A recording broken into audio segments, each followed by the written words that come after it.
Kwigenekerezo rya 29 Kigarama mu mwaka urangiye, umukuru w'inama nkenguzamateka Nyeniteka Emmanuel Sinzohagera yaratanze inyigisho ku ndongozi z'igihugu mu masengesho yo gushimira Imana yabereye ku kibuga c'ishure ryisumbuye ry'imyuga Ritesi Kamenge mu gisagara ca Bujumbura kuva kwigenekerezo rya 27 gushika ku rya 31 Kigarama mu mwaka urangiye. Ayo masengesho akaba yarahagarariwe n'umukuru w'igihugu Nyenicubahiro General Major Evariste Ndayishimiye. Izo nyigisho zari zishingiye ku ijambo ry'urufatiro ryo mu migani ikigabane c'icumi agace ka 22 rivuga riti umugisha w'uhoraho uratungisha kandi nta mubabaro awuvangamwo. Nyeniteka Sinzohagera yahamagariye abarundi gukora bongera basenga kandi basenga bongera bakora, ati nukunganisha ivy'impwemu n'ivy'umubiri. Teme ni dusenga dukora dusenga. N'amajambo ari mu ikete ya kabiri Paulo yandikiye abitesalonike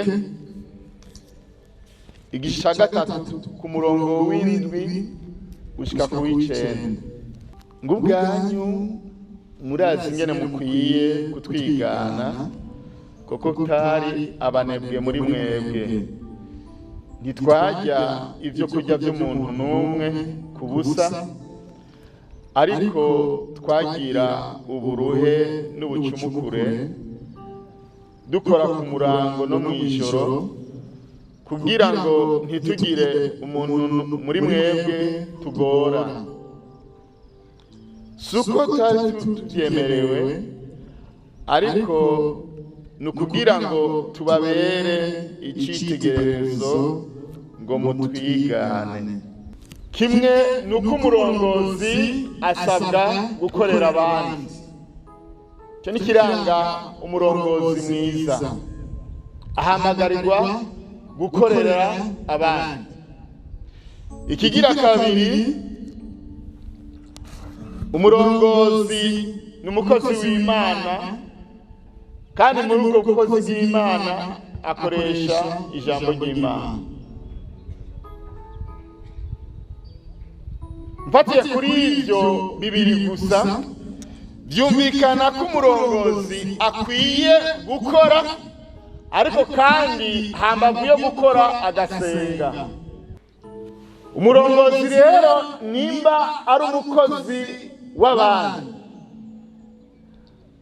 hanyuma akaba n'umukozi w'Imana, ategeza kurangwa n'ivyo bintu bibiri, gukora no kuganira n'Imana, ari cyo kimwe no gusenga. Imbere yuko twinjira muri ano majambo, nagomba tubanze dutahure gatoyi icyatumye Paulo yandikira rino shengero ano majambo. Iri shengero ryari rifise ikibazo nyamukuru kimwe.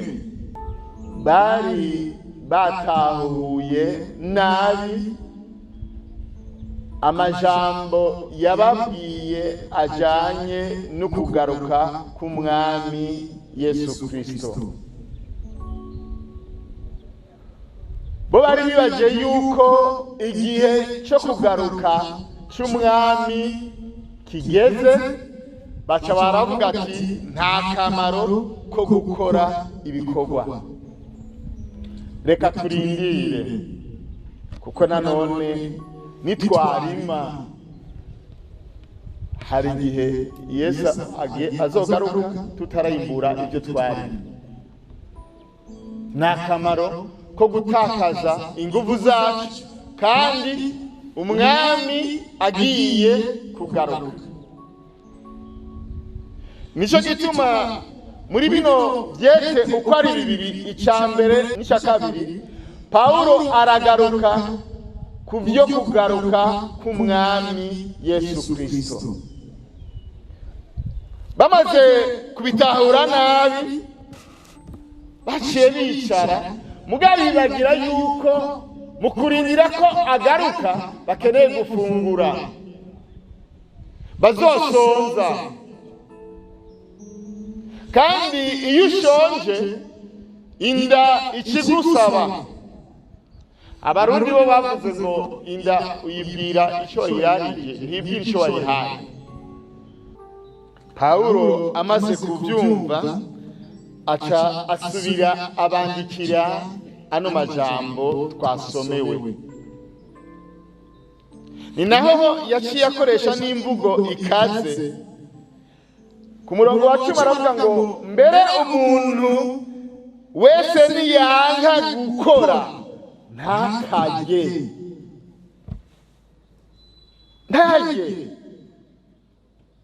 Wanse gukora reka no gufungura.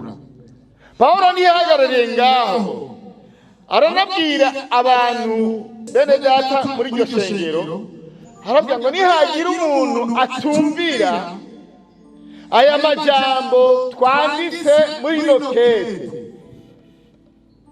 mumwitegereze ntimufatanye nawe.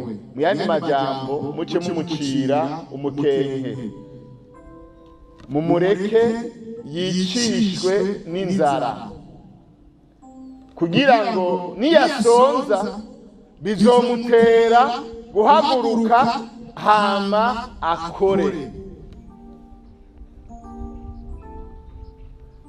Arababwira ngo jewe ubwanje nakoresheje amaboko yiwanje.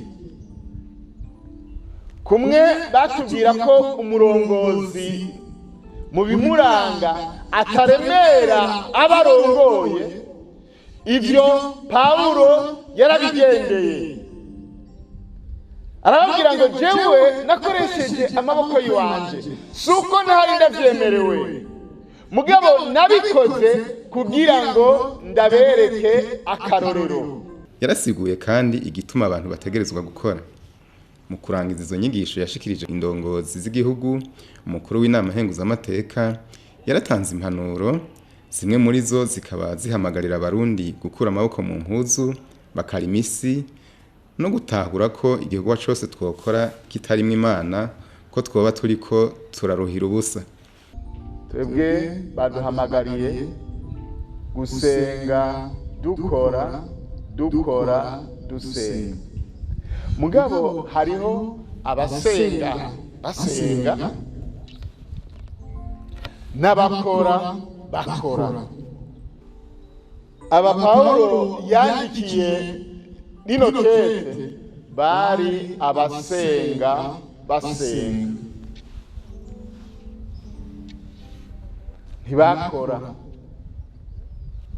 Kwari ugusenga gusa. Twibukanye bubahwa mwese muri hano, umuntu agizwe n'ibice bibiri bikuru. Umuntu agizwe n'igice cy'impemu, akagirwa n'igice cy'umubiri. Iyo hatarimwo ekilibre hagati y'ivy'impemu n'ivy'umubiri, amaherezo y'uwo muntu ni mabi. Kandi umuntu asenga agasenga n'ukora agakora, numva nemera cyane yuko uyo muntu kuja mu ijuru bizogorana. Gusenga ugasenga bigutwara mu bworo, gukora ugakora bigutwara mu butunzi. Mugabo ubutunzi budafise Imana, ucusigara uvuga ati Imana ni iki ko ivyo mfise ari ivyo nirondereye. Nico gituma bavukanye umuhinga ni ukora agasenga agakora, kuko haba harimo ekilibre hagati yo gukora wa mubiri physique na wa mubiri w'impemu. none kubera iki dukwiriye gukora? Icambere, Imana niyo soko y'ibikorwa. Ituma dutegeza gukora nuko Imana ariyo soko y'ibikorwa. Nagira mvuge mu yandi majambo ati Imana yacu ni leta nkozi par excellence. Imana niyo yatanguje leta nkozi.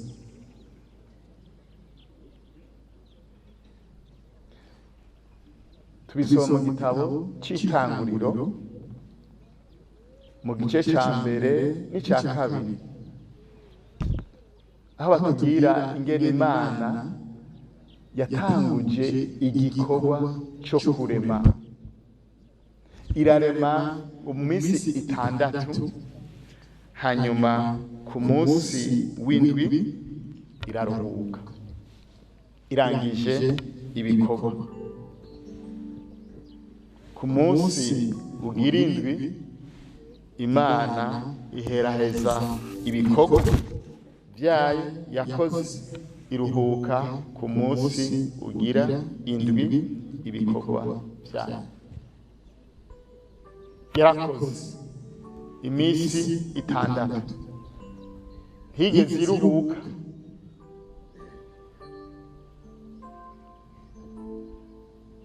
Yarakoze itanguza igikorwa. Hama imaze gukora ica ifata umwana w'umuntu imusigira iryo bangwa canke iryo bango ryo gukora. Mwibuke igomba kurema umwana w'umuntu, yavuze ngo aho mu gitabo c'Itanguriro igice ca mbere umurongo wa 26, Imana iravuga iti tureme umuntu mw'ishusho yacu, ase natwe aganze amafi yo mu kiyaga, ibiguruka mu kirere, ibitungwa isi yose n'ibikwega inda hasi vyose.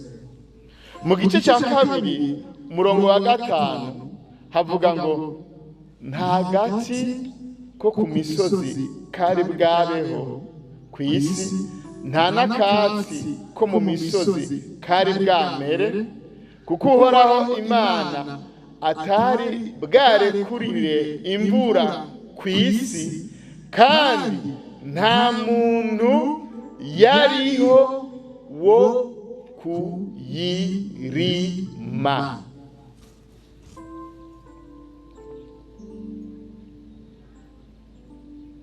Mwana w'umuntu, Imana imaze kuruhuka yaciye imuha igikorwa co kubandanya akazi, gukora. Naco gituma igihe yamushira iheje gutunganya itongo rya Edeni mu gice ca kabiri umurongo wa 15, ngo Uhoraho Imana ajana wa muntu amushira muri iryo tongo ryo muri Edeni ngo aririme kandi arizigame.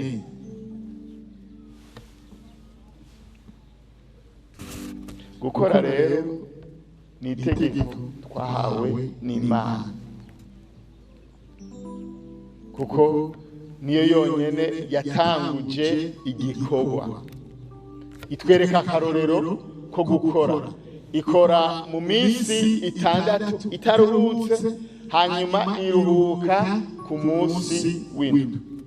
Ayo masengesho akaba ari yitabwe kandi n'icegera c'umukuru w'igihugu, umushikiranganje wa mbere, abagize ibiro vy'inama nshingamateka na nkenguzamateka, abashingamateka n'abakenguzamateka, abashikiranganji n'abandi.